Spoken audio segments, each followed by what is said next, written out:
Bien, bonjour, bonsoir à tous. L'heure tourne, donc je vais essayer de faire court. Alors, d'abord, avant de commencer ma présentation, quelques petites précisions. Alors, donc ça, c'est la deuxième fois que vous me, pardon. C'est la deuxième fois donc que vous me voyez cet après-midi. Simplement, hop, pardon, je m'installe rapidement. Excusez-moi.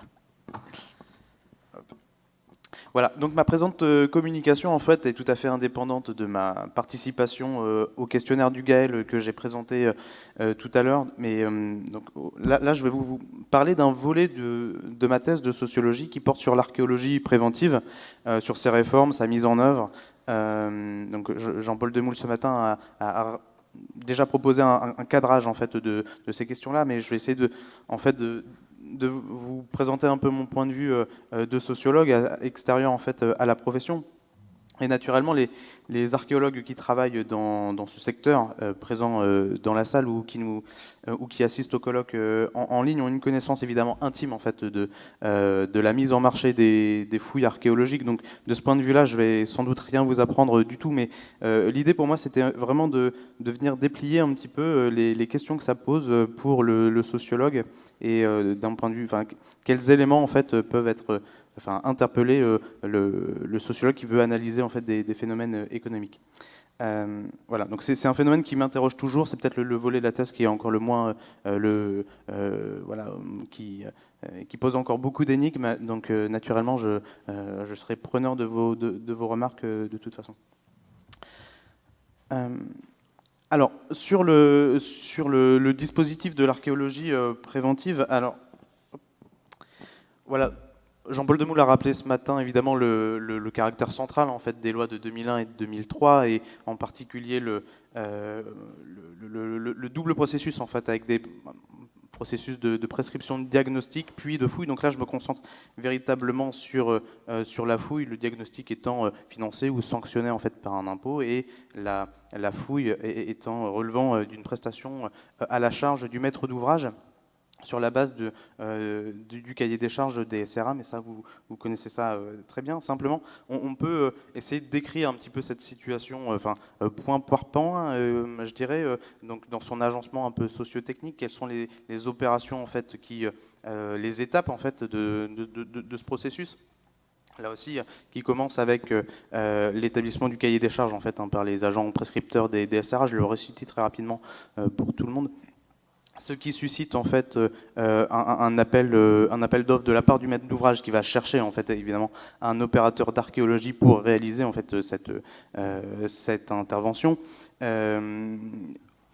Opérateur d'archéologie qui produit un PSI, c'est une expression qu'on a déjà entendue aujourd'hui, et parallèlement en fait un devis chiffré en euros. Donc ce sont à chaque fois des documents qui n'ont pas les mêmes unités en fait. Donc il y a des opérations de traduction là aussi d'une étape à une autre, avec ensuite un contrôle en fait a priori des offres depuis la loi LCAP de 2016. Donc voilà, qui se prononce en fait sur la conformité de certaines, des offres qui sont présentées par le maître d'ouvrage. Voilà. Et ensuite, l'établissement du contrat. Bon, j'en dis pas beaucoup plus, c'est des choses que vous connaissez de ce point de vue-là. Et donc, évidemment, présenté de cette manière, on pourrait se dire, bon, bah voilà, le processus socio-technique de mise en marché des fouilles est un processus lisse, tout va bien. Or, évidemment, vous avez noté que c'est une thématique qui est revenue plusieurs fois. C'est une mise en marché qui est problématique dans le sens où elle aboutit à une forte baisse des prix, une concurrence par les prix qui est forte entre les opérateurs. Voilà, elle est fréquemment remise en fait sur le devant de la scène. Voilà.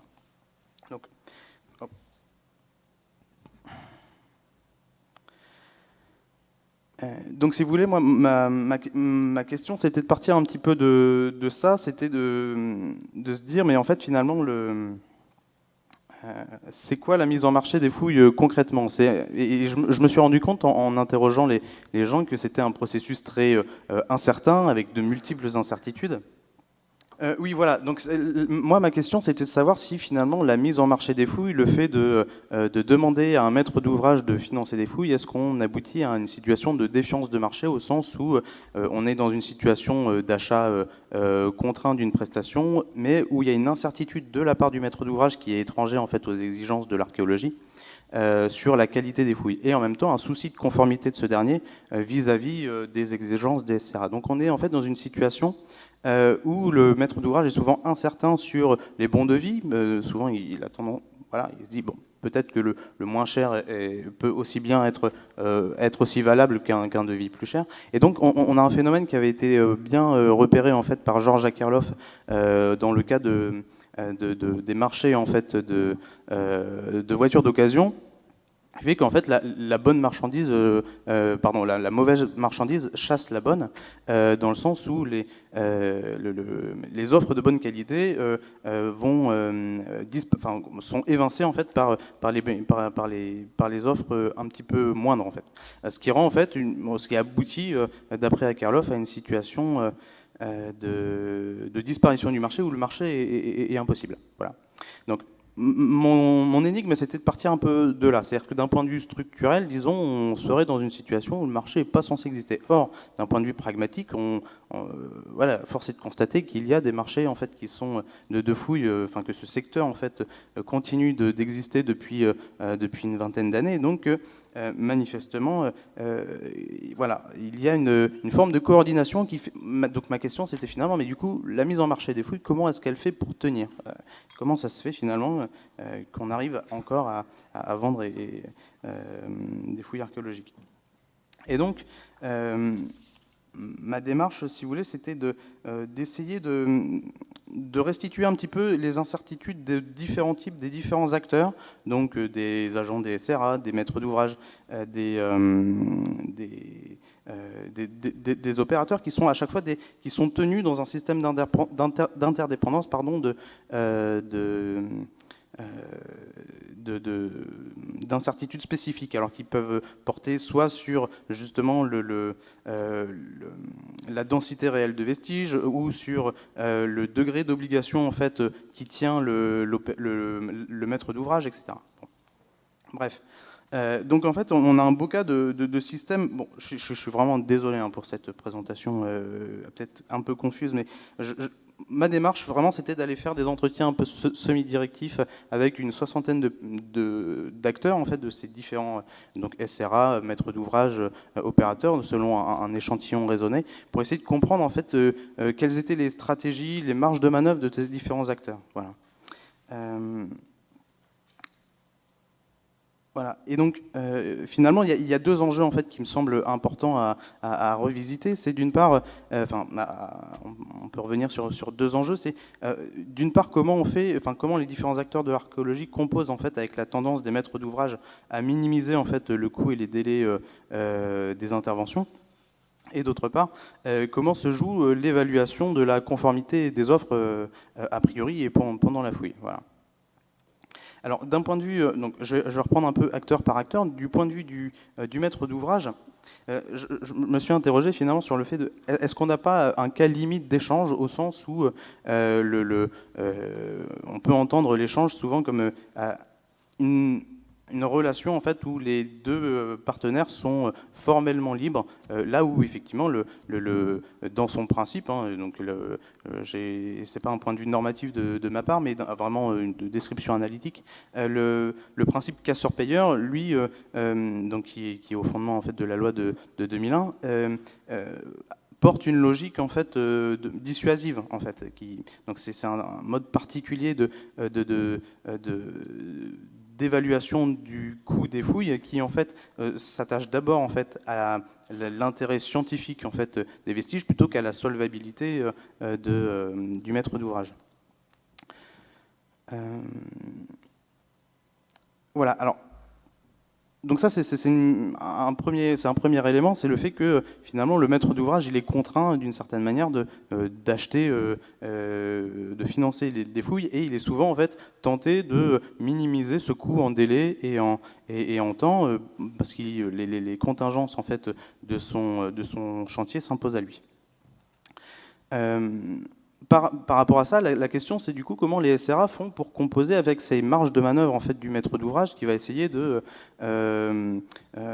voilà, comment on fait pour composer avec quelqu'un, enfin comment on concerne en fait quelqu'un, comment on fait valoir à quelqu'un qui préférerait ne pas financer les fouilles, comment on lui fait valoir l'intérêt scientifique ou patrimonial des vestiges. Et donc, de ce point de vue-là, les SRA, enfin, on observe qu'ils gèrent de manière un peu différente en fait cette situation. Alors, depuis la loi, après la loi LCAP, la pratique en fait de prescrire des moyens minimums a été abandonnée. Mais en tout cas, ce qui est intéressant, c'est qu'on constate qu'à une certaine époque, les différents SRA en fait gèrent différemment la manière de cadrer, de rédiger en fait les cahiers des charges. Avec en fait bon, j'accélère. Bon, je vais m'excuser, je suis vraiment beaucoup trop confus, c'est pas du tout agréable pour vous. Le mieux, c'est peut-être qu'on reprenne autour de la table ronde, il y aura des interventions très bien. Mais... Ouais, alors peut-être voilà, simple, je suis vraiment désolé hein, pour cet exposé vraiment bloubi-boulga, les choses sont plus claires à l'écrit, mais quand on veut trop en dire, on dit rien. En fait, du coup, voilà, ma question c'était d'essayer de